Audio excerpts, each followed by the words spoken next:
Hi students, कैसे हैं आप लोग। आज हम स्टडी करेंगे इंग्लिश टाइम क्लास 5 का लेसन नंबर 7। लेसन नंबर 7 है ऑल फॉर द बेस्ट। तो चलिए शुरू करते हैं। In the ancient time there was a head strong king in Vaishali. In the ancient time, पुराने समय में, there was a head strong king. एक हेड स्ट्रॉन्ग मतलब होता है जिद्दी। जिद्दी राजा था वैशाली में। पुराने समय में वैशाली में एक जिद्दी राजा था। One day he by chance cut one of his fingers with his dagger. एक दिन संयोग से उसने अपने खंजर से अपनी उंगली काट ली। He was pleading profusely and crying in severe pain. वो बहुत ज़्यादा दर्द से चीखने लगा और बहुत ज़्यादा खून भी निकलने लगा। प्रोफ्यूसली का मतलब होता है कोई चीज़ चिंगारी मार के, मतलब दूर तक फोर्स बना के जब खून निकलता है तो उसे प्रोफ्यूसली कहते हैं। Seeing this, his old and wise prime minister advised him to bear it because this might be the will of God. Seeing this, ये देखकर his old and wise prime minister, उसका पुराना और समझदार प्रधानमंत्री, advised him to bear it, उसे सलाह दिया उसे बर्दाश्त करने के लिए। Because this might be the will of God, क्योंकि हो सकता है यह ईश्वर की ही मर्जी हो। The king was annoyed as he had expected a word of consolation from his prime minister. The king was annoyed, राजा नाराज हो गया। एज चूँकि ही हैज़ एक्सपेक्टेड, उसने अपेक्षा की थी, a word of consolation from his prime minister, कि उसका प्रधानमंत्री उसे तसल्ली देगा, उसे कुछ तसल्ली देगा। The king then sent for the royal physician, राजा ने जो उस वक्त रॉयल फिजिशियन सा चिकित्सक था उसको बुलाने के लिए भेजा। ही bandaged the wound and said, walking, whatever happens in the world is by the will of God, it is all for the best. उसने जख्म पर पट्टी बांधी एंड सेड, और कहा, वो किंग, हे राजा, वॉट एवर हैपन्स, जो भी होता है, इन द वर्ल्ड, संसार में, is by the will of god, ये ईश्वर की मर्जी से होता है। It is all for the best, ये अच्छा ही है, यानी जो कुछ भी हुआ है वो अच्छा ही हुआ है। The king was enraged now, राजा अब बहुत गुस्से में आ गया। He put the prime minister and the physician behind the bars, उसने प्रधानमंत्री को और चिकित्सक को सलाखों के पीछे डाल दिया।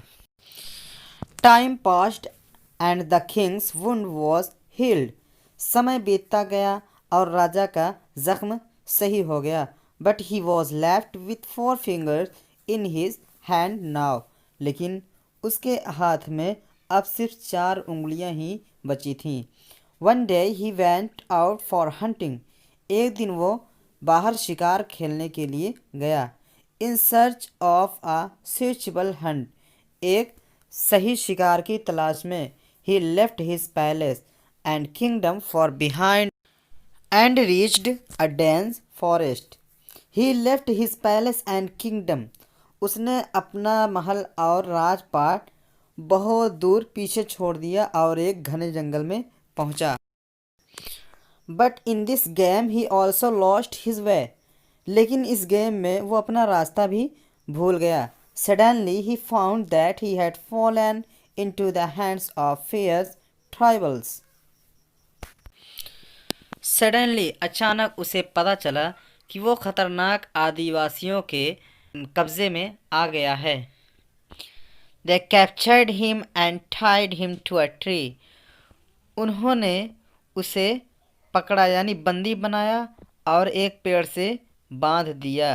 They planned to sacrifice him to please their gods and goddess, उन्होंने योजना बनाई यानी प्लान किया, सेक्रीफाइस यानी बलि देने की, उसकी बलि देने की अपने देवी और देवताओं को खुश करने के लिए। एज अ रिचुअल, एक रिवाज के तौर पर, they began to dance before the sacrifice, बलिदान से पहले वे उसके सामने नाचने लगे।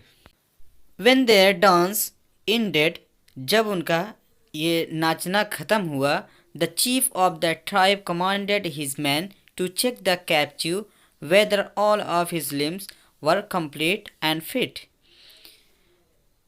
चीफ द जो मुखिया था उस कबीले का, उसने अपने आदमियों को आदेश दिया उस बलि को चेक करने के लिए कि वो उसके जो अंग हैं, लिम्स हैं, वो पूरी तरह से फिट हैं या नहीं। But he was told that the captive did not have one finger. लेकिन उसे बताया गया कि बलि के एक उंगली नहीं है।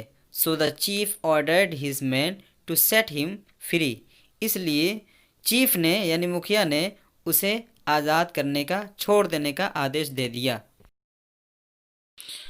अपनी कटी हुई उंगली से बच जाने के कारण उसने भगवान को यानी ईश्वर को धन्यवाद दिया। He returned to his palace and set his prime minister and the physician free. वो अपने महल वापस आया और प्रधानमंत्री और चिकित्सक को आज़ाद कर दिया। He also apologized to them. उसने उनसे माफ़ी भी मांगी for putting them behind the bars. सलाखों के पीछे उन्हें डालने की वजह से। तो फ्रेंड्स, ये था इंग्लिश टाइम क्लास 5 का लेसन नंबर 7। मिलेंगे आपसे अगली वीडियो के साथ।